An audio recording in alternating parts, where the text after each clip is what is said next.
ಕರ್ತನ ಪರಿಶುದ್ಧ ನಾಮಕ್ಕೆ ಸ್ತೋತ್ರವಾಗಲಿ. ಕರ್ತನ ಪರಿಶುದ್ಧ ಸನ್ನಿಧಿಯಲ್ಲಿ ಬೆಳಗಿನ ಜಾವದಲ್ಲಿ ಇವನ್ ಜಾವಿನ ಪ್ರಾರ್ಥನೆಯಲ್ಲಿ ಸೇರಿ ಬರುವುದಕ್ಕೆ ಕರ್ತನು ಕೊಟ್ಟಂತ ಕೃಪೆಗಾಗಿ ಕರ್ತನಿಗೆ ಸ್ತೋತ್ರ. Hallelujah, hallelujah, hallelujah. ಕರ್ತನ ಪರಿಶುದ್ಧ ನಾಮಕ್ಕೆ ಸ್ತೋತ್ರವಾಗಲಿ. ಕರ್ತನ ಒಳ್ಳೆಯವನಾಗಿದ್ದಾನೆ. ನಮ್ಮನ್ನು ಇವತ್ತಿನ ದಿವಸವೂ ಕೂಡ ಆತನ ಸನ್ನಿಧಿಯಲ್ಲಿ ಆತನ ಕೃಪೆಯಿಂದ ನಡೆಸುವುದಾಗಲಿ. ಇವತ್ತಿನ ದಿವಸ ನಾವು ಧ್ಯಾನ ಮಾಡಲಿಕ್ಕೆ ಹೋಗುವಂಥ ವಾಕ್ಯ ಅರಣ್ಯಕಾಂಡ 11ನೇ ಅಧ್ಯಾಯ 25ನೇ ವಚನ. ಅರಣ್ಯಕಾಂಡ 11ನೇ ಅಧ್ಯಾಯ 25ನೇ ವಚನ ನಾವು ಅಸ್ತಿವಾರ ವಾಕ್ಯವಾಗಿ ತೆಗೆದುಕೊಂಡಿದ್ವಿ. ಯೆಹೋವನು ಆ ಮೇಘದಲ್ಲಿ ಇಳಿದು ಬಂದು ಅವನ ಸಂಗಡ ಮಾತಾಡಿ ಅವನಲ್ಲಿದ್ದ ಆತ್ಮೀಯ ವರಗಳಲ್ಲಿ ಆ 70 ಮಂದಿ ಹಿರಿಯರಿಗೂ ಪಾಲು ಕೊಟ್ಟನು. ಆ ವರಗಳು ಅವರಿಗೆ ದೊರಕಿದಾಗ ಅವರು ಪರವಶರಾಗಿ ಪ್ರವಾದಿಸಿದರು. ಆಮೇಲೆ ಅವರು ತಿರುಗಿ ಪ್ರವಾದಿಸಲಿಲ್ಲ. ಹಲ್ಲೆಲೂಯ. ಅದು ಯಾಕೆ ತಿರುಗಿ ಪ್ರವಾದಿಸಲಿಲ್ಲ ಅನ್ನೋ ವಿಚಾರವಾಗಿ ಅಲ್ಲಿ ಅವರ ಬಗ್ಗೆ ಕಾರಣ ಕೊಟ್ಟಿಲ್ಲ. ಅದರ ಸತ್ಯವೇದದಲ್ಲಿ ಅನೇಕ ಆತ್ಮಿಕ ವೀರರ ಬಗ್ಗೆ ನಮಗೆ ಕಾರಣಗಳು ಕೊಟ್ಟಿದ್ದಾವೆ. ಅದನ್ನು ನಾವು ಸ್ಟಡಿ ಮಾಡ್ತಾ ಇದ್ದೇವೆ. ಯಾವ ಕಾರಣಗಳು ನಮ್ಮನ್ನ ನಮ್ಮ ಆತ್ಮಿಕ ವರದಾನ ನಾವು ಉಳಿಸಿಕೊಳ್ಳದಂತೆ, ನಾವು ಕಳೆದುಕೊಳ್ಳುವಂತೆ ಮಾಡುತ್ತೆ ಅನ್ನೋದನ್ನ ನಿನ್ನೆ ದಿವಸ ನಾವು ಪ್ರಾರಂಭ ಮಾಡಿದ್ವಿ. ಸೊಲೊಮೋನನ ಜೀವಿತದ ವಿಚಾರವಾಗಿ ಎಲ್ಲಿ ತನಕ ಹೋಗಿದ್ವಿ ಅಂತಂದ್ರೆ, ಆತನ ಸೊಲೊಮೋನನ ಮೊದಲನೇ ಅರಸುಗಳ ಪುಸ್ತಕ 11ನೇ ಅಧ್ಯಾಯ 3ನೇ ವಚನ ನಾವು ನೋಡಿದ್ವಿ. 3ನೇ ವಚನವನ್ನು ನೋಡಿ, ಅವನಿಗೆ ರಾಜವಂಶಸ್ಥರಾದ 700 ಮಂದಿ ಪತ್ನಿಯರಲ್ಲದೆ 300 ಮಂದಿ ಉಪಪತ್ನಿಯರಿದ್ದರು. ಈ ಸ್ತ್ರೀಯರು ಅವನ ಮನಸ್ಸನ್ನು ಕೆಡಿಸಿಬಿಟ್ಟರು. ಒಂದು ವೇಳೆ ಜನಗಣತಿ ಆ ಸಮಯದಲ್ಲಿ ತೆಗೆದಿದ್ರೆ ಸೊಲೊಮೋನ್ ಕಡೆಯಿಂದ 1000 ಜನ ಆ ದೇಶದಲ್ಲಿ. ಇನ್ನು ಮಕ್ಕಳು ಎಷ್ಟಿದಾರೋ ಗೊತ್ತಿಲ್ಲ. ಹೆಂಡತಿಯರು ಉಪಪತ್ನಿಯರು ಎಷ್ಟು, ಮಕ್ಕಳು ಎಷ್ಟಿದಾರೋ, ಮೊಮ್ಮಕ್ಕಳು ಎಷ್ಟಿದಾರೋ ಗೊತ್ತಿಲ್ಲ. ಸೊ ಇಷ್ಟು ಒಂದು ಲೆಕ್ಕ, ಒಂದು ರಫ್ ಆಗಿ ಲೆಕ್ಕ ಆಗಿದ್ರು ಕೂಡ 5ರಿಂದ 6000 ಜನ ಯಾರ ಮನೆಯಲ್ಲಿದ್ದಾರೆ? ಸೊಲೊಮೋನನ ಮನೆಯಲ್ಲಿದ್ದಾರೆ. ಇಷ್ಟು ಜನರ ಒಂದು ಕುಟುಂಬ ಯಾರ್ದು? ಸೊಲೊಮೋನನ ಕುಟುಂಬ. ಇಲ್ಲಿ ಉಪಪತ್ನಿಯರಿದ್ದರು. ಈ ಸ್ತ್ರೀಯರು ಅವನ ಏನು ಮಾಡೋದಂತೆ? ಮನಸ್ಸನ್ನ ಕೆಡಿಸಿಬಿಟ್ರು. ನಾವು ಅನೇಕ ಬಾರಿ ಈ ಲೋಕದಲ್ಲಿರುವಂಥ ವ್ಯಕ್ತಿಗಳನ್ನು ಅಥವಾ ಲೋಕದಲ್ಲಿರುವಂಥ ವಿಚಾರಗಳನ್ನು ನಾವು ಚಾಲೆಂಜ್ ಮಾಡಬೇಕಂತಂದರೆ ನಮ್ಮಲ್ಲಿ ಬಹಳ ಆತ್ಮಿಕರಾಗಿ ನಾವು ಪ್ರಾರ್ಥನೆ ಉಳ್ಳವರಾಗಿರಬೇಕು. ಅಷ್ಟು ಸುಲಭದಲ್ಲಿ ನಾವು ಲೋಕದ ವಿಚಾರಗಳನ್ನು ಆತ್ಮಿಕ ವಿಚಾರಗಳನ್ನಾಗಿ ಮಾರ್ಪಡಿಸೋದಕ್ಕೆ ಸುಲಭ ಇಲ್ಲ. ಅಷ್ಟು ಸುಲಭ ಇದ್ದಿದ್ರೆ ನಾವು ಇಷ್ಟೊಂದು ಬಾಯಿ ಬಡಕ್ಕೋ ಅವಶ್ಯಕತೆ ಇರಲಿಲ್ಲ. ಈಸಿಯಾಗಿ ರಕ್ಷಣೆಗೆ ಬಂದಿರೋರು, ಈಸಿಯಾಗಿ ಎಲ್ಲರೂ ಬಂದು ಕರ್ತನ ಆರಾಧನೆ ಮಾಡ್ತಾ ಇದ್ರು. ಆದರೆ ಇಲ್ಲೊಂದು ಯುದ್ಧ ಇದೆ. ಈ ಲೋಕಕ್ಕೂ ಪರಲೋಕದ ಮಧ್ಯದಲ್ಲಿ ದೇವರ ರಾಜ್ಯಕ್ಕೂ ಈ ಲೋಕಕ್ಕೂ ಒಂದು ಯುದ್ಧ ಇದೆ ಅಂತ ನಾವು ಅರ್ಥ ಮಾಡ್ಕೋಬೇಕು. ಈ ಯುದ್ಧವನ್ನ ನಾವು ಮಾನಸಿಕವಾಗಿ ಗೆಲ್ಲುವುದಕ್ಕೆ ಸಾಧ್ಯ ಇಲ್ಲ. ನಾವು ದೈವಿಕವಾಗಿ ಗೆಲ್ಲಬೇಕಾಗಿದೆ. ದೈವಿಕವಾಗಿ ಗೆಲ್ಲೋದು ಹೇಗೆ? ನಾವು ದೇವರ ಸನ್ನಿಧಿಯಲ್ಲಿ ಹೆಚ್ಚು ಸಮಯ ಕಾಲ ಕಳೆಯಬೇಕಾಗಿದೆ. ಹೆಚ್ಚು ಸಮಯ ಕಾಲ ಕಳೆದ್ರೆ ತಾನೇ ದೇವರ ಶಕ್ತಿ ನಾವು ಹೊಂದಕ್ಕಾಗೋದು. ಒಂದು ವಾಕ್ಯದ ವಿಚಾರವಾಗಿ ಲೋಕದವರು ನಮ್ಮ ಮುಂದೆ ಬಂದು ಚರ್ಚೆ ಮಾಡಿದಾಗ ನಮಗೆ ಅದಕ್ಕೆ ಉತ್ತರ ಕೊಡೋದಕ್ಕೆ ನಮಗೆ ಗೊತ್ತಿರೋದು ಯಾವಾಗ? ಅದನ್ನು ನಾವು ಕೂತ್ಕೊಂಡು ದೇವರ ಸನ್ನಿಧಿಯಲ್ಲಿ ಸ್ಟಡಿ ಮಾಡಿದಾಗ, ದೇವರ ಸನ್ನಿಧಾನದಲ್ಲಿ ಪ್ರಾರ್ಥನೆ ಮಾಡಿ ಅದನ್ನು ವಿಚಾರವನ್ನು ತಿಳಿದುಕೊಂಡಾಗ ಲೋಕದವರಿಗೆ ನಾವು ಸರಿಯಾದ ಉತ್ತರವನ್ನು ಕೊಡುವುದಕ್ಕೆ ಕರ್ತನು ನಮ್ಮನ್ನು ನಡೆಸುವಾತನಾಗಿದ್ದಾನೆ. ಹಲ್ಲೆಲೂಯ. ಅದೇ ರೀತಿಯಲ್ಲಿ ನಮ್ಮ ಸಂಗಾತಿಯನ್ನು ಪಡೆಯುವ ವಿಚಾರದಲ್ಲಿ ಆಗಿರಬಹುದು, ಲೋಕದ ವ್ಯಕ್ತಿಯನ್ನ ನಾವು ಆರಿಸಿಕೊಳ್ಳುವುದಕ್ಕೆ ಮುಂದೆ ಹೋದಾಗ ಅಥವಾ ರಕ್ಷಣೆ ಎಂಬ ವಿಚಾರ ಅದ ನಂತರ ನಾನು ಅವರನ್ನ ನಮ್ಮದಾಗಿಸಿಕೊಳ್ಳುತ್ತೀನಿ ಅಂತ ಅಂದ್ಕೊಂಡು ಮುಂದೆ ಹೋದಾಗ ಅದಷ್ಟು ಸುಲಭವಾದ ಮಾತು. ದೇವರ ಚಿತ್ತ ಇದ್ರೆ, ದೇವರ ಪ್ಲಾನ್ ಇದ್ರೆ ಮಾತ್ರವೇ ಸಾಧ್ಯ. ಕೆಲವರೆಲ್ಲರೂ ಕೂಡ ನನ್ನ ಜೀವಿತವನ್ನು ಭಾಳ ಸೀರಿಯಸ್ ಆಗಿ ತಗೊಂಡು ತಮ್ಮ ಮೋಟಿವ್ ಆಗಿ ತಗೋಬಿಟ್ಟಿದ್ದಾರೆ. ನಮ್ಮ ಧ್ಯೇಯ ಇದೆ, ನಮಗೆ ಮೂಲ ಇದೆ ಅಂತ ಅನ್ನೋ ರೀತಿಯಲ್ಲಿ. ಒಂದನ್ನು ತಿಳ್ಕೊಳ್ರಿ, ನಾನು ಬಂದ ನಂತರ ರಕ್ಷಣೆ ಆದದಲ್ಲ, ರಕ್ಷಣೆ ಆದ ನಂತರ ನಾನು ಬಂದಿದ್ದು. ಅದುವರೆಗೂ ನನಗೆ ಬಂದಂಥ ರಿಪ್ಲೈ ಏನು ಅಂತಂದರೆ ನೋನೇ ಬಂದಿದ್ದು. ನಾನು ಯಾವಾಗ ಒಬ್ಬಂಟಿಗೆ ಕ್ರಿಸ್ತನನ್ನು ಪ್ರೀತಿಸಿದೆನೋ, ಕ್ರಿಸ್ತನನ್ನೇ ಯಾವಾಗ ಹಿಂಬಾಲಿಸಿದೆನೋ, ಎಲ್ಲವನ್ನ ಬಿಟ್ಟು ಕ್ರಿಸ್ತನಿಗೋಸ್ಕರ ಯಾವಾಗ ನಿಂತನೋ ಆವಾಗ ನನಗೆ ನಂತರ ದೇವರು ಎಸ್ ಅನ್ನುವಂಥ ರಿಸಲ್ಟ್ ಕೊಟ್ಟರು. ಕೇವಲ ಅದು ಒಬ್ಬ ವ್ಯಕ್ತಿಯಿಂದ ಎಸ್ ಅಂತ ಬರೋದಲ್ಲ, ದೇವರಿಂದಲೇ ಎಸ್ ಅಂತ ನನಗೆ ಸಿಕ್ತು. ಅದನ್ನು ನಾವು ಅರ್ಥ ಮಾಡ್ಕೋಬೇಕು. ಅಷ್ಟು ಸುಲಭವಾಗಿ ನಾವು ಸೈತಾನ ಸಾಮ್ರಾಜ್ಯದ ಆ ಒಂದು ವ್ಯಕ್ತಿಯನ್ನು ನಾವು ಟಚ್ ಮಾಡೋದಕ್ಕೆ ಅಷ್ಟೊಂದು ಸುಲಭ ಇಲ್ಲ. ಒಂದು ಸಾರಿ ಅವನ ಏನೋ ಟಚ್ ಮಾಡಕ್ಕೆ ಬಿದ್ದರೂ ನಾಳೆ ದಿವಸ ನಮ್ಮ ನಂಬಿಕೆಯನ್ನು ಹಾಳು ಮಾಡುವಂಥ ಕಾರ್ಯ ನಡೆಯಬಹುದು. ಅದನ್ನು ಹೋರಾಡಿ ಗೆಲ್ಲುವುದಕ್ಕೆ ನೀನು ಪ್ರಾರ್ಥನೆ ಮಾಡುವವನು, ನೀನು ಸತ್ಯವೇದ ಓದುವವನು, ನೀನು ಸರಿಯಾಗಿ ದೇವರಲ್ಲಿ ನಿಂತವನಾಗಿದ್ರೆ ಅದು ಸ್ವಲ್ಪ ನೋಡ್ಬೋದು, ಏನಾದರೂ ಒಂದು ಆಗಬಹುದು ದೇವರ ಚಿತ್ತ ಇದ್ರೆ. ಇಲ್ಲ ಅಂತಂದರೆ ಬಹಳ ಕಷ್ಟ ಇದೆ ಪ್ರಿಯರೇ. ನಾವು ಅದಕ್ಕೋಸ್ಕರವಾಗಿ ಈ ಜೂಜಿಗೆ ಹಾಕ್ತಾರೆ ನೋಡಿ, ಜೂಜಿಗೆ ನಮ್ಮ ರಕ್ಷಣೆಯನ್ನು ಹಾಕಕ್ಕೆ ಹೋಗ್ಬೇಡ್ರಿ. ರಕ್ಷಣೆಯನ್ನು ಜೂಜಿಗೆ ಹಾಕಿದ್ರೆ ಅಥವಾ ಈ ಸವಾಲಿಗೆ ಹಾಕಿದ್ರೆ ನಾವು ಅದನ್ನು ಕಳ್ಕೋಬೇಕಾಗುತ್ತೆ. ಹಲ್ಲೆಲೂಯಾ. ಅದಕ್ಕೋಸ್ಕರವಾಗಿ ಬಹಳ ಎಚ್ಚರವಾಗಿರೋಣ. ಸೈತಾನನು ಬಹಳ ತಂತ್ರಗಾರನಾಗಿದ್ದಾನೆ, ಬಹಳ ಕುಯುಕ್ತಿಯನ್ನು ಮಾಡ್ತಾನೆ. ನಮಗೆ ಗೊತ್ತಾಗೋದೇ ಇಲ್ಲ. ನಾವೆಲ್ಲ ತಿಳಿದಿದೆ ಅಂತ ಅಂದ್ಕೊಳ್ತೀವಿ. ಎಲ್ಲ ನಮ್ಮ ಕಾಲ ಕೆಳಗಿಂದ ಹಾಸಿಗೆ ಚಾಪೆ ಕಿತ್ತಿರೋದೇ ನಮಗೆ ಗೊತ್ತಾಗಲ್ಲ. ಅಂದರೆ ನಮ್ಮ ವಿಶ್ರಾಂತಿಯನ್ನು ಸೈತಾನನು ಎಳೆದಾಕಿರೋದು ನಮಗೆ ಗೊತ್ತಾಗೋದಿಲ್ಲ. ಮುಂದೆ ಹೋಗೋಣ. 4ನೇ ವಚನ, ಅವನು ವೃದ್ಧನಾದಾಗ ಅವರು ಅವನ ಹೃದಯವನ್ನು ಅನ್ಯ ದೇವತೆಗಳ ಕಡೆಗೆ ತಿರುಗಿಸಿದರು. ಆ ಕಾರಣದಿಂದ ಅವನು ತನ್ನ ದೇವರಾದ ಯೆಹೋವನಲ್ಲಿಟ್ಟಿದ್ದ ಯಥಾರ್ಥ ಭಕ್ತಿಯನ್ನು ಕಳೆದುಕೊಂಡನು. ತನ್ನ ತಂದೆಯಾದ ದಾವಿದನಂತೆ ಆತನು ನಡೆಯಲಿಲ್ಲ. ಏನ್ ಮಾಡ್ತಾನಂತೆ? ಅವನ ಹೃದಯವನ್ನು ಅನ್ಯ ದೇವತೆಗಳ ಕಡೆಗೆ ಯಾರು ತಿರುಗಿಸಿದ್ರು? ಆ 1000 ಜನ ಏನು ಹೆಂಡತಿಯರಿದ್ರು ತಿರುಗಿಸ್ಬಿಟ್ರು.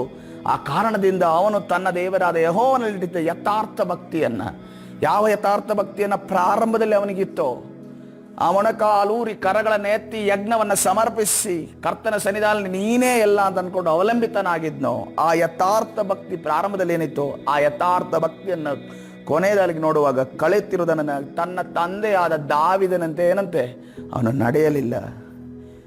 ಕರ್ತನು ಈ ವಿಚಾರದಲ್ಲಿ ಆತನ ಜೊತೆ ಡಿಸ್ಕಸ್ ಮಾಡಲಿಲ್ವ?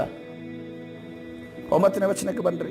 ಇಸ್ರಾಯೇಲ್ ದೇವರಾದ ಯೆಹೋವನು ಸೊಲೊಮೋನನಿಗೆ 2 ಸಾರಿ ಕಾಣಿಸಿಕೊಂಡು ಅನ್ಯ ದೇವತೆಗಳನ್ನು ಸೇವಿಸಲೇಬಾರದೆಂದು ಆಜ್ಞಾಪಿಸಿದ್ದರು. ಅವನು ಆತನ ಆಜ್ಞೆಗಳನ್ನು ಮೀರಿದ್ದರಿಂದ ಆತನು ಅವನ ಮೇಲೆ ಕೋಪಗೊಂಡನು. 2 ಬಾರಿ ಸೊಲೊಮೋನನ್ನ, ನಿನ್ನ ನಿಜ ಜೀವಿತ, ನಿನ್ನ ಸಂಗತಿ ಈ ರೀತಿ ಇದೆ, ನೀನು ಎಡವ್ತಾ ಇದೀಯಾ, ನೀನು ಮೊದಲನೇ ರೀತಿಯಲ್ಲಿ ಇಲ್ಲ ಅನ್ನೋದನ್ನು ತಿಳಿಸಿಕೊಟ್ರು ಕೂಡ ಅವನೇನು ಮಾಡ್ತಾನೆ? ಮಾತು ಕೇಳಲಿಲ್ಲ. ಆವಾಗ ಮುಂದೆ ನೋಡ್ರಿ, ನ್ಯಾಯ ತೀರ್ಪು ಬರ್ತಾ ಇದೆ. 11ನೇ ವಚನ, ಅವನಿಗೆ ನೀನು ಈ ಪ್ರಕಾರ ಮಾಡಿ ನನ್ನ ವಿಧಿ ನಿಬಂಧನೆಗಳನ್ನು ಮೀರಿದ್ದರಿಂದ ನಿನ್ನ ರಾಜ್ಯವನ್ನು ನಿನ್ನಿಂದ ಕಿತ್ತುಕೊಂಡು ಯಾರಿಗೆ ಕೊಡ್ತೀನಂತೆ? ನಿನ್ನ ಸೇವಕನಿಗೆ ಕೊಡ್ತೀನಿ, ನಿನ್ನ ಕೈ ಕೆಳಗಡೆ ಇರುವವನಿಗೆ ನಾನು ಕೊಡ್ತೀನಿ. ಎಂಥ ದೊಡ್ಡ ಸಾಮ್ರಾಜ್ಯ, ಎಂಥ ಜ್ಞಾನ, ಎಂಥ ಐಶ್ವರ್ಯ, ಎಂಥ ಘನ, ಎಂಥ ಒಂದು ಕರ್ತನ ಆಯುಷ್ಯವನ್ನು ಕೊಟ್ಟಿದ್ದನು. ಅದನ್ನು ಕಳೆದುಕೊಳ್ಳುವಂಥ ಪರಿಸ್ಥಿತಿ ಅದಾಗುತ್ತೆ. ಇವತ್ತಿನ ದಿವಸ ನಮಗೆ ಕೊಟ್ಟಿರೋದನ್ನು ನಾವು ಎಂದಿಗೂ ಕಳೆದುಕೊಳ್ಳೋದು ಬೇಡ ಪ್ರಿಯರೇ. ಹಲ್ಲೆಲೂಯಾ. ಈ ಮೆಸೇಜ್ನ ತಾತ್ಪರ್ಯ ನೀವು ಕಳೆದುಕೊಂಡಿದ್ದೀರಾ ಅದನ್ನು ಎತ್ತಿ ತೋರಿಸುವಂಥ ವಿಚಾರ ಅಲ್ಲ. ನೀವು ಕಳೆದುಕೊಳ್ಳಬೇಕು ಅಂತ ಅಂದ್ಕೊಂಡು ಸೈತಾನ ಏನು ಬಯಸ್ತಾ ಇದ್ದಾನೆ, ಅದನ್ನು ಮತ್ತೆ ಗಟ್ಟಿಯಾಗಿ ಹಿಡಿದುಕೊಳ್ಳುವುದಕ್ಕೆ ಈ ಸಂದೇಶ ನಿಮ್ಮನ್ನು ಉತ್ತೇಜನ ಪಡಿಸುವುದಾಗಲಿ. ಹಲ್ಲೆಲೂಯಾ. ಹಳೆಯ ಒಡಂಬಡಿಕೆ ಇಷ್ಟು ಜನ ಆತ್ಮಿಕ ವೀರಗಳನ್ನು ನಾವು ಕಲಿತಿದ್ವಿ. ಹೊಸ ಒಡಂಬಡಿಕೆಯಲ್ಲಿ ನೋಡುವಾಗ ನಮಗೆ ತುಂಬ ಚಿರಪರಿಚಿತವಾದ ವ್ಯಕ್ತಿ ಸಿಗೋದಂದ್ರೆ ಯೂದ ಇಸ್ಕರಿಯೋತ ಎಂದು ನೋಡ್ತೇವೆ. ಯೂದ ಇಸ್ಕರಿಯೋತನನ್ನ ಕರ್ತನು ಖಜಾಂಜಿಯಾಗಿ ಆರಿಸ್ತಾನೆ. ಒಬ್ಬ ಖಜಾಂಜಿಗೆ ಏನು ಕ್ವಾಲಿಟಿ ಇರ್ಬೋದು? ಕ್ಯಾಶಿಯರ್, ಲಾಯಲ್ಟಿ, ಹಾನೆಸ್ಟಿ, ನಂಬಿಗಸ್ತಿಕೆ, ಆದಮೇಲೆ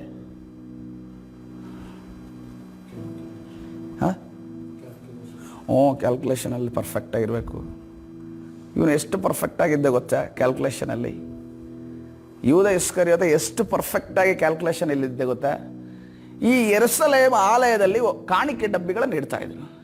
ಕಾಣಿಕೆ ಡಬ್ಬಿಗಳನ್ನು ಅದರ ಮೂತಿ ಯಾವ ರೀತಿ ಅಂದರೆ, ಕಾಣಿಕೆ ಡಬ್ಬಿಗೆ, ನಮ್ಮದು ಕಾಣಿಕೆ ಡಬ್ಬಿಗೆ ಯಾವ ರೀತಿ ನೋಡ್ತೀವಿ, ಚಿಕ್ಕದೊಂದು ಇಷ್ಟೊಂದು ಸ್ಕ್ವೇರ್ ಇರುತ್ತೆ, ಅದರೊಳಗೆ ಕಾಯಿನ್ ಹೋಗುವಷ್ಟು ಜಾಗ ಇರುತ್ತೆ. ಬಟ್ ಅಲ್ಲಿರುವಂಥ ಯೆರೂಸಲೇಮ್ನಲ್ಲಿರುವಂಥ ಕಾಣಿಕೆ ಡಬ್ಬಿ ಯಾವ ರೀತಿ ಗೊತ್ತಾ? ಈ ತುತ್ತೂರಿಯ ಮುಂಭಾಗ ನೋಡಿದ್ದೀರಾ? ತುತ್ತೂರಿಯ ಬಾಯಿ ನೋಡಿದ್ದೀರಾ? ಆ ತುತ್ತೂರಿಯ ಬಾಯಿಯ ರೀತಿಯಲ್ಲಿ ಆ ಒಂದು ಕಾಣಿಕೆ ಡಬ್ಬಿಯ ಅದರ ಬಾಯಿ ಇರ್ತಾ ಇತ್ತು. ಅದರ ಒಳಗಡೆ ಕಾಯಿನ್ ಹಾಕಿದ್ರೆ ಕಾಯಿನ್ ಹಾಕಿದ್ರೆ ಒಂದು ಇನ್ಸಿಡೆಂಟ್ ನಡೆಯುತ್ತೆ, ಒಂದು ಕಾರ್ಯ ನಡೆಯುತ್ತೆ. ಅಲ್ಲಿ ಒಬ್ಬ ಬಡ ವಿಧವೆ ಬಂದು ಎಷ್ಟು ಹಾಕ್ತಾಳೆ? 2 ದುಗ್ಗಾಣಿಯನ್ನ ತಂದು ಹಾಕ್ತಾಳೆ.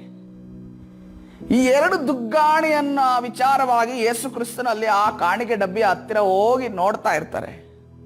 ಆದರೆ ಯೂದ ಇಸ್ಕರಿಯೋತ ಎಲ್ಲಿರ್ತಾನೆ ಗೊತ್ತಾ? ಅಂದ್ರೆ ದೂರದಲ್ಲಿ ನಿಂತಿದ್ರು ಕೂಡ ನಾವು ಚರಿತ್ರೆ ನೋಡುವಾಗ ಆ ಕಾಣಿಕೆ ಬಿದ್ದಂತ, ಆ ಕಾಣಿಕೆ ಒಳಗಡೆ ಬೀಳುತ್ತಲ್ಲ ಡಬ್ಬದ ಒಳಗಡೆ, ಆ ಸೌಂಡ್ ಅನ್ನು ನೋಡಿ ಅದೆಷ್ಟು ರೂಪಾಯಿಯ ಕಾಯಿನ್ ಅಂತ ನಮ್ಗೆ ಗೊತ್ತಾಗ್ತಿತ್ತಂತೆ.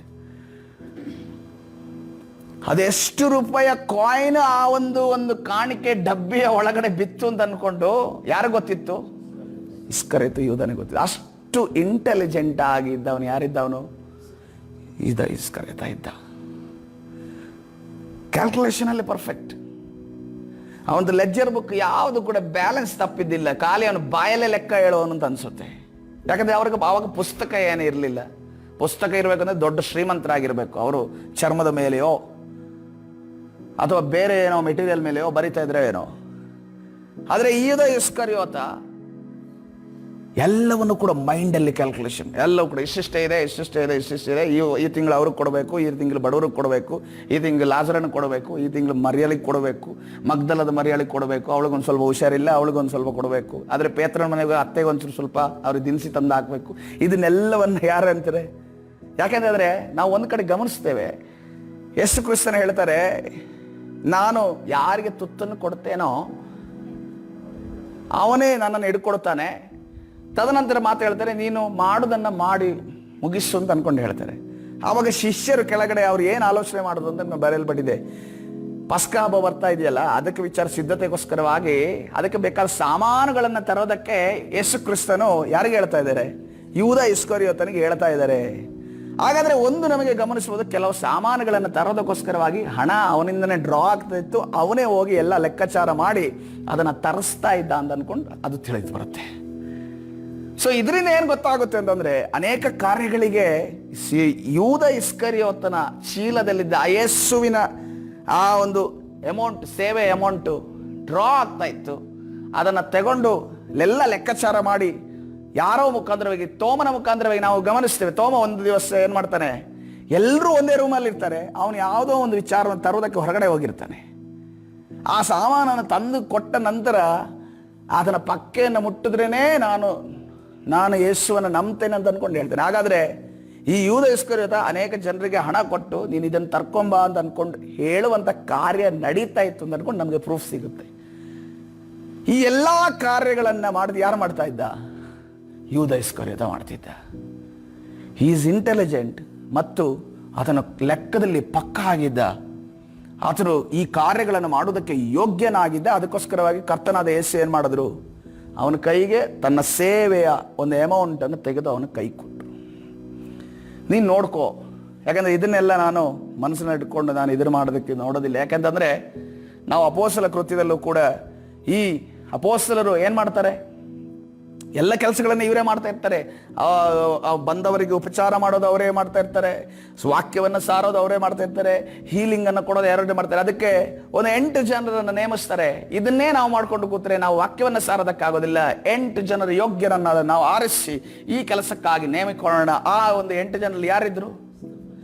ಸ್ಟೆಫನನ್ ಇದ್ದಾನೆ ಎಂದು ನಾವು ನೋಡ್ತೇವೆ. ಆ ಸ್ಟೆಫನನ್ನು ಆ ಕೆಲಸವನ್ನ ಮಾಡ್ತಿದ್ದ. ಅದಕ್ಕೋಸ್ಕರವಾಗಿ ಇಲ್ಲಿ ಯೇಸು ಕ್ರಿಸ್ತನ್ ತನ್ನ ಸುವಾರ್ತೆಯನ್ನು ಸಾರುವಾಗ, ದೇವರ ರಾಜ್ಯದ ವಿಚಾರವಾಗಿ ಸಾರಬೇಕು ಅಂತಿದ್ದಾಗ ಯೇಸು ಕ್ರಿಸ್ತನ್ ಏನ್ ಮಾಡ್ತಾ ಇದ್ದಾರೆ?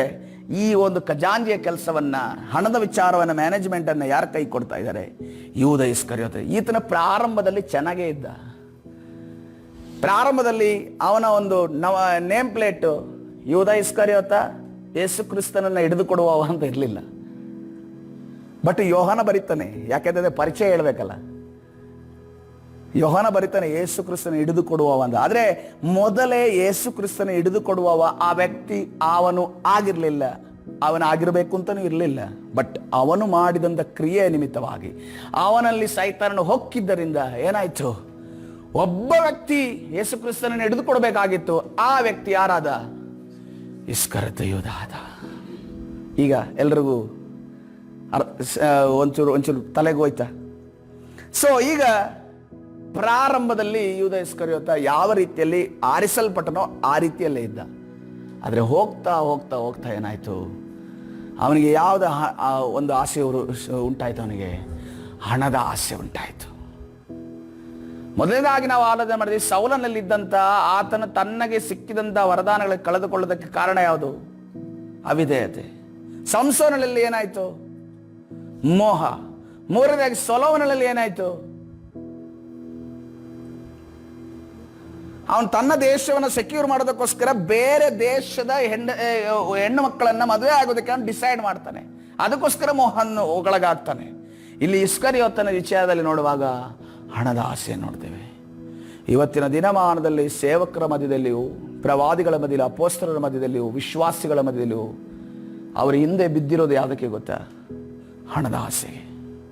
ಹಣದ ಆಸೆಯು ಸಕಲ ಕೆಟ್ಟ ಕಾರ್ಯಗಳಿಗೆ ಕಾರಣ ಆಗಿರುತ್ತದೆ. ಇವತ್ತಿನ ದಿವಸ ನಮ್ಮಲ್ಲಿ ಒಂದು ವೇಳೆ ಹಣದ ಆಸೆ ಇರೋದಾದರೆ ಪ್ರೇರೆ, ನಾವು ಅದನ್ನು ಕಿತ್ತು ದೂರ ಇರೋಣ. ಹಲ್ಲೆಲೂಯಾ. ನಮಗೆ ಯಥೇಚ್ಛವಾಗಿ ದೇವರು ಕೊಟ್ಟಿದ್ದಾನ, ಅದನ್ನು ಸಂತೋಷಿಸೋಣ. ಒಂದು ಸ್ವಲ್ಪ ಜಾಸ್ತಿ ಇದೆಯಾ, ಯಾರಿಗೆ ಅಗತ್ಯ ಇದೆಯೋ ಕರ್ತನ ಜ್ಞಾನದ ಅನುಸಾರವಾಗಿ ನಾವು ಕೊಡುವುದಕ್ಕೆ ಮುಂದಾಗೋಣ. ಹಲ್ಲೆಲೂಯಾ. ಯಾವಾಗ ಈ ರೀತಿ ಯಾಕೆ? ಅದಕ್ಕೋಸ್ಕರವಾಗಿ ನೋಡ್ರಿ, ನಿಮ್ಮ ಹೊಲಗಳನ್ನು ನೀವು ಗೇರಿ, ದೇವರು ಹೇಳಿದ್ದು ಹೊಲಗಳನ್ನು ಗೇರಿ, ಆದರೆ ಆ ಬದಿಯಲ್ಲಿರುವಂಥ ಎಲ್ಲ ಪೈರುಗಳಿದ್ದಾವಲ್ಲ ಅದನ್ನು ಮುಟ್ಟಕೂಡ್ದು, ಅದನ್ನು ಟಚ್ ಮಾಡಕೂಡ್ದು. ಅದನ್ನು ನೀವು ಯಾರಿಗೋಸ್ಕರ ಬಿಡಬೇಕು?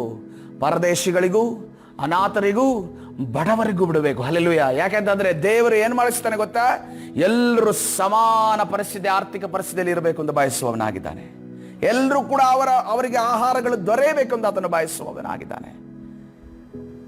ಇತ್ತೀಚಿನ ದಿನಮಾನಗಳಲ್ಲಿ ನೋಡುವಾಗ ಯಾಕೆ ಮನುಷ್ಯ ಇದನ್ನೆಲ್ಲ ಮಾಡದೆ ದಾನ ಧರ್ಮ ಮಾಡಿದ್ರು ಏನು ಮಾಡ್ತಾನೆ ಗೊತ್ತಾ? ತನ್ನ ಹೆಸರನ್ನು ಪಡೆದುಕೊಳ್ಳೋದಕ್ಕೋಸ್ಕರ ದಾನ ಧರ್ಮ ಮಾಡ್ತಾನೆ. ಆ ದಾನ ಧರ್ಮವನ್ನು ದೇವರು ಇಷ್ಟಪಡೋದಿಲ್ಲ. ದೇವರ ಕಣ್ಣಿನ ಮುಂದೆ ನಾವು ಇನ್ನೊಬ್ಬರ ಅಗತ್ಯವನ್ನು ಪೂರೈಸೋದು ದೇವರ ಚಿತ್ತಾನುಸಾರವಾಗಿ, ದೇವರ ಆಲೋಚನೆ ಅನುಸಾರ ಯಾವಾಗ ನಾವು ಮುಂದಾಗುತ್ತೇವೋ ದೇವರು ಅದರಲ್ಲಿ ಸಂತೋಷಿಸುವ ಆತನಾಗಿದ್ದಾನೆ. ಹಲ್ಲೆಲೂಯಾ. ದೇವರು ಅದನ್ನು ಮೆಚ್ಚುವ ಆತನಾಗಿದ್ದಾನೆ.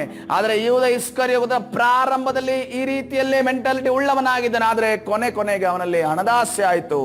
ಅವನಿಗೊಂದು ಪ್ರಾಪರ್ಟಿ ತಗೋಬೇಕಂತ ಆಸೆ ಇತ್ತು. ಯಾವ ಪ್ರಾಪರ್ಟಿ ಅದು? ಅದರ ಹೆಸರು ಅಕೆಲ್ದಮ, ಜೀವ ಹತ್ಯದ ಹೊಲ ಅಂತ ಅಂದ್ಕೊಂಡು ಈ ಫರಿಸಾಯರ ಹೆಸರಿಡ್ತಾರೆ. ಅದಕ್ಕೆ ಫಸ್ಟ್ ಹೆಸರು ಇರೋದಿಲ್ಲ, ಆ ಹೆಸರನ್ನ ಇಡ್ತಾರೆ. ಯಾಕೆಂತಂದ್ರೆ ಅವನಲ್ಲಿ ಸತ್ತು ಅವನ ಕರಳೆಲ್ಲ ಹೊರಗಡೆ ಬಂದು ಅವನು ಸತ್ತೋಗ್ತಾನೆ. ಅಲ್ಲೇ ಅವನನ್ನು ಹುಣ ಹಾಕ್ತಾರೆ. ಯಾವ ಲ್ಯಾಂಡಲ್ಲಿ ತನ್ನ ಮನೆ ಕಟ್ಟಬೇಕು ಅಂತ ಇದ್ನೋ ಆ ಲ್ಯಾಂಡಲ್ಲಿ ಸಮಾಧಿ ಕಟ್ಕೊಂಡ. ಯಾವ ಲ್ಯಾಂಡಲ್ಲಿ ಮನೆ ಕಟ್ಕೋಬೇಕಿದ್ನೋ ಆ ಲ್ಯಾಂಡಲ್ಲಿ ಸಮಾಧಿಯನ್ನ ಕಟ್ಕೊಂಡ. ಯಾರು ಕಟ್ಕೊಂಡ? ಯೂದ ಇಸ್ಕರಿಯೋತ. ಅದಕ್ಕೋಸ್ಕರವಾಗಿ ಕರ್ತನ ಸಲಹೆ ನಮ್ಮ ಜೀವಿತದಲ್ಲಿ, ಈತನ ಜೀವಿತದಲ್ಲಿ ನಡೆದಂಥ ಘಟನೆ ನಡೀಕೂಡ್ದು. ನಮಗೆ ಯಾವುದೇ ಹಣದ ಆಸೆ ಅಗತ್ಯ ಇಲ್ಲ.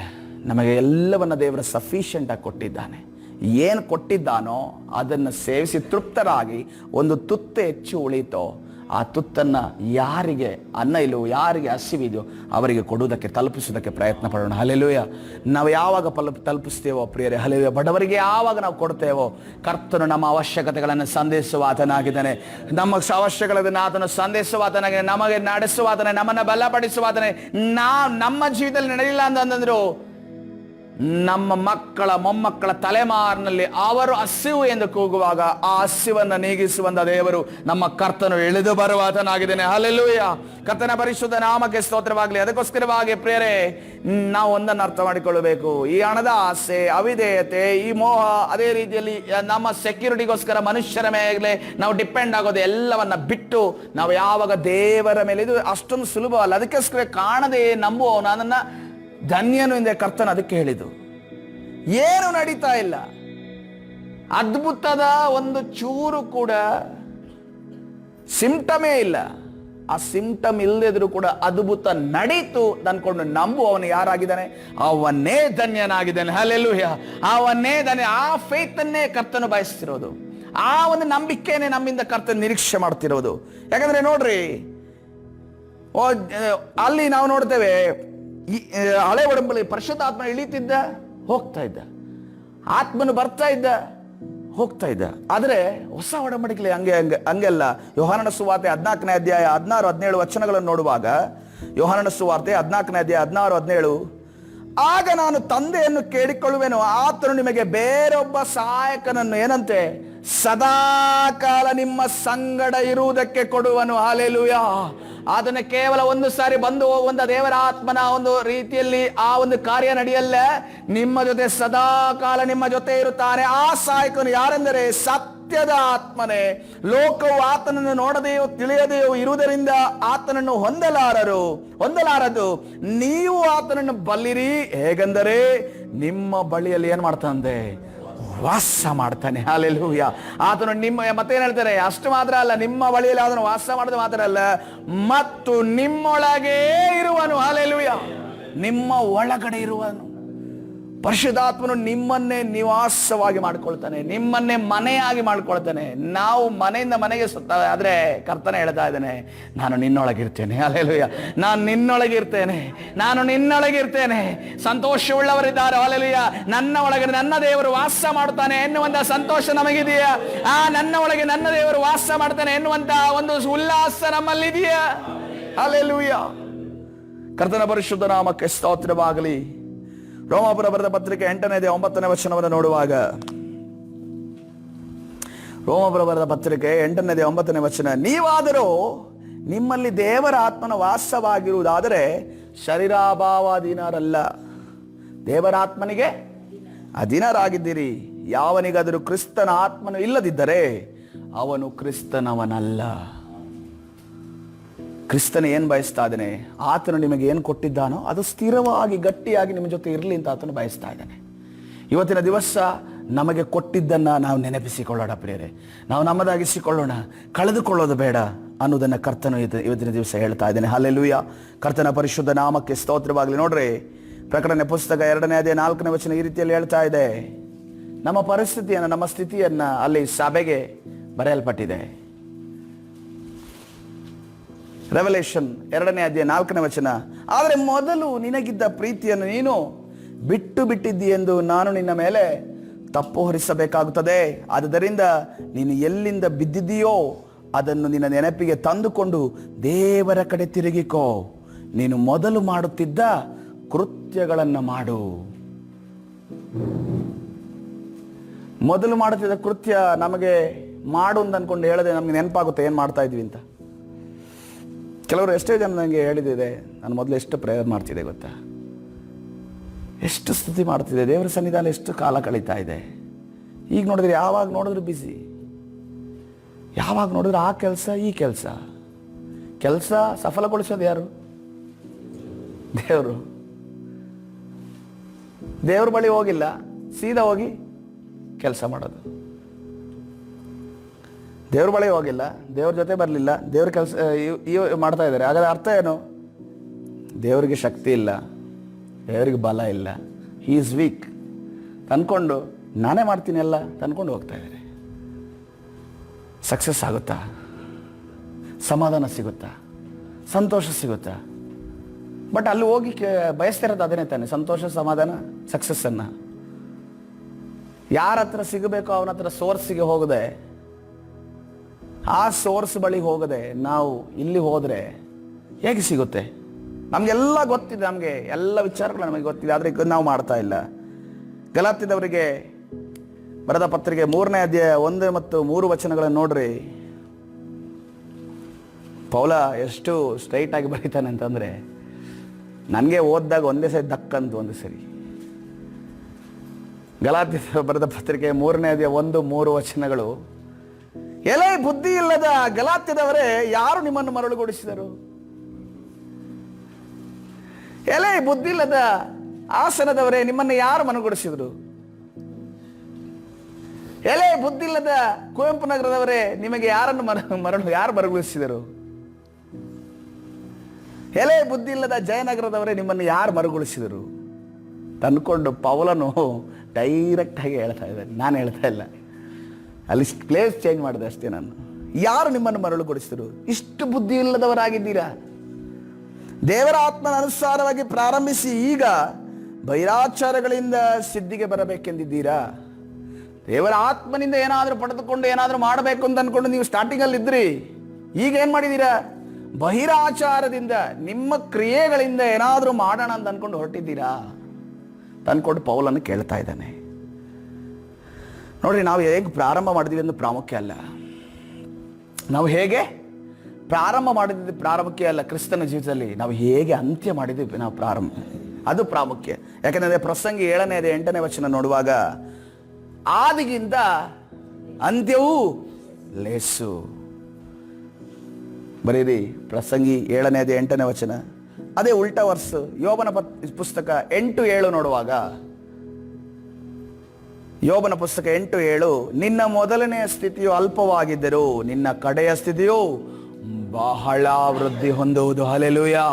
ನಿನ್ನ ಮೊದಲನೇ ಸ್ಥಿತಿ ಕಡಿಮೆ ಆಗಿದ್ರು ಕೂಡ, ನಿನಗೆ ಅವಮಾನ, ಇನ್ಸಲ್ಟು ಎಲ್ಲ ಆಗಿದ್ರು ಕೂಡ, ನಿನ್ನ ಅಂತ್ಯ ಇದೆಯಲ್ಲ, ನಿನ್ನ ಮಕ್ಕಳ ಜೀವಿತದ ಅಂತ್ಯ ಇದೆಯಲ್ಲ, ನಿನ್ನ ಮೊಮ್ಮಕ್ಕಳ ಜೀವಿತದ ಅಂತ್ಯ ಇದೆಯಲ್ಲ, ನಿನ್ನ ಒಂದು ಮನೆಯ ಸ್ಥಿತಿಯ ಅಂತ್ಯ ಇದೆಯಲ್ಲ, ಅದು ವೃದ್ಧಿ ಹೊಂದುವುದು ಎಂದು ಕರ್ತನ ಹೇಳ್ತಾ ಇದ್ದಾನೆ. ಹಲ್ಲೆಲೂಯ.